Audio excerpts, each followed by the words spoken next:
আপনি যদি মালিকের সামনে দাঁড়ানোর ভয় করেন, সেই দিনটা সহজ হবে না।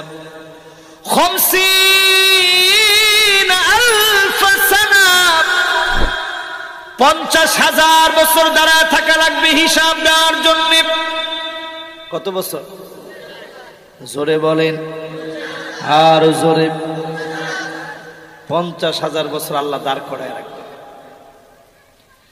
এরপরে শুরু হবে সেদিনের হিসাব।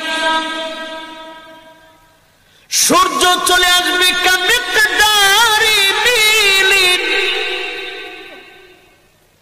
এত নিকটে সূর্য চলে আসবে, মানুষগুলা শুধু ঘামবে। আপনার গুনাহ অনুযায়ী আপনি ঘামবেন। কারো কারো ঘাম গুলা টাকনু পর্যন্ত চলে আসবে গুনাহ কম হওয়ার কারণে। কারো কারো ঘাম গুলা সেদিন হাঁটু পর্যন্ত চলে আসবে। ومنهم من يكون على حقويه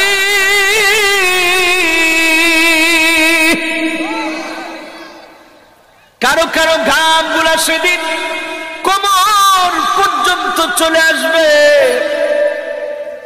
কারো কারো ঘাম গুলা সেদিন বুক পর্যন্ত চলে আসবে।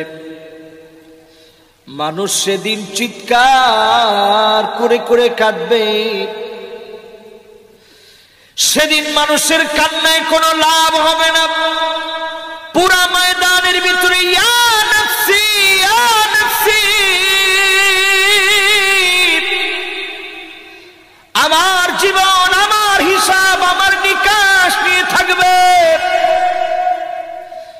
মালিকের সামনে কি নিয়ে দাঁড়াবো? মালিকের সামনে কেমন করে দাঁড়াবো? সেদিন সবাই নিজের নিজের নফসের আমল নিয়ে সেদিন ব্যস্ত থাকবে। মানুষগুলাকে সেদিন উলঙ্গ করে হাজির করা হবে। এমন ভয়াবহ ময়দান কায়েম হবে, কেউ কারো দিকে তাকানোর সময় পাবে না। আমার বাংলাদেশের দৃশ্যের দিকে তাকায় দেখে, ট্রেনের ভিতরে আগুন ধরে গেছে। লোকটাকে মানুষ বের করার জন্য টানতেছে, তখনও লোকটা বের হতে চায় না। লোকটা বারবার বলে, আমার সন্তান চলে গেছে, আমার স্ত্রী আগুনে পুড়ে গেছে, আমি কি নিয়ে বাঁচবো, কাদেরকে নিয়ে বাঁচবো? তখন আগুনের ভিতরে মানুষ বারবার সন্তানের কথা চিন্তা করে। জালকাঠিতে লঞ্চ ডুবে গেছে, লঞ্চের ভিতরে দাউ দাউ করে আগুন জ্বলতেছে, লঞ্চটা এখনই ডুব। কুয়াকাটা যাচ্ছে, মা সন্তানদেরকে নিয়ে বাপের হাতে উঠায় দিয়েছে, নেন সন্তানদেরকে উঠায় দিয়ে গেলাম। মা বলতেছে, আমি তো সাঁতার জানি না, তোদের জন্য আর কিছু করতে পারি নাই, বাপের হাতে তুলে দিয়ে গেলাম। সন্তান আর কোনোদিন দেখা হবে না। অনেক বকা জকা করেছি, মারে মাফ করে দিও, মায়ের জন্য দোয়া করবা। মা বিদায় নিয়ে গেছে, দাও দাও করে আগুন জ্বলতেছে, মা চলে গেছে। বাপ বলে, আমি আমার কলিজার টুকরা সন্তানদেরকে দিই সঙ্গে নিয়ে যখন লাফায় পড়লাম, একটুখানি সাঁতার কাটার পরেই দেখি কোত্থেকে একটা নৌকা এসেছে।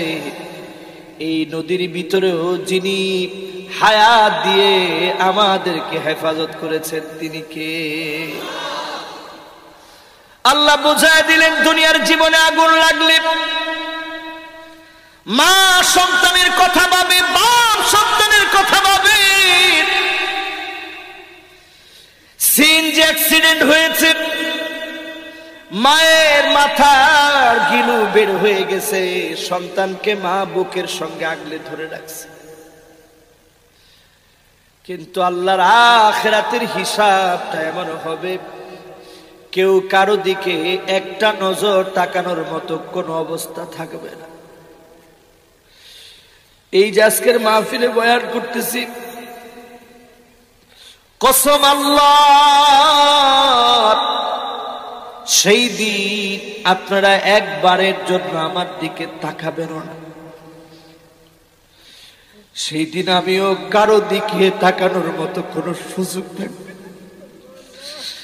সমস্ত নবীরা ইয়া নাফসি ইয়া নাফসি বলবেন,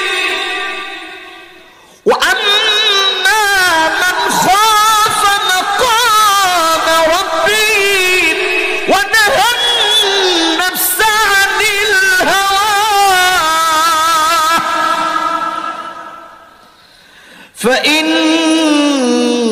ফাইন্নাল জান্নাতা হিয়াল মাওয়া।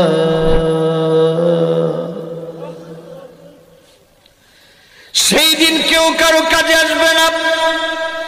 আল্লাহর ভয় নিয়ে যদি দাঁড়াইতে পারেন, যদি বলেন আল্লাহ আপনাকে অনেক ভয় করেছি, চোখের হেফাজত করেছি, কানের হেফাজত করেছি, নফস যা বলছে তা করি নাই, নফসের পাগল হই নাই, নফসের গোলাম হই নাই, কসম আল্লাহ আপনার জন্য হিসাব সহজ হয়ে যাবে। যিনি আপনাকে মাফ করবেন তিনি কে? আমার ভাইরা, সেই ময়দান যেদিন কায়েম হবে, 50,000 বছর, দুনিয়ার 50,000 না, كألف سنة مما تعدون।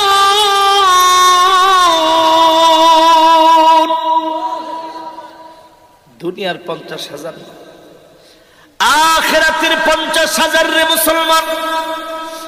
আখিরাতের একদিন, 2 দিন, 3 দিন এমন বড় হবে, শুধু একদিন। দুনিয়ার 100, 200, 300 না, 1000 বছর যখন পার হয়ে যাবে, আখিরাতের মাত্র একদিন পার হবে। এত লম্বা আখিরাতের দিনগুলো হবে। ও আমার যুবকেরা, একটু চিন্তা করো, কত যুবক মারা যায়।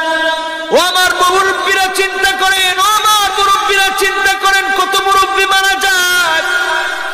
আজকে যদি শেষ রাত হয়ে যায়, কি নিয়ে মালিকের সামনে দাঁড়াবেন? আদৌ কি আপনি আপনার মোবাইলটা চালানোর সময় আল্লাহকে ভয় করে চালিয়েছেন?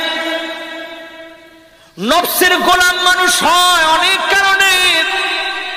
1 নাম্বার কারণ, নফসের গোলামি মানুষ 1 নাম্বার যেই কারণে নফসের গোলামি করে, 1 নাম্বার কারণ হচ্ছে আল ইস্তিআলা।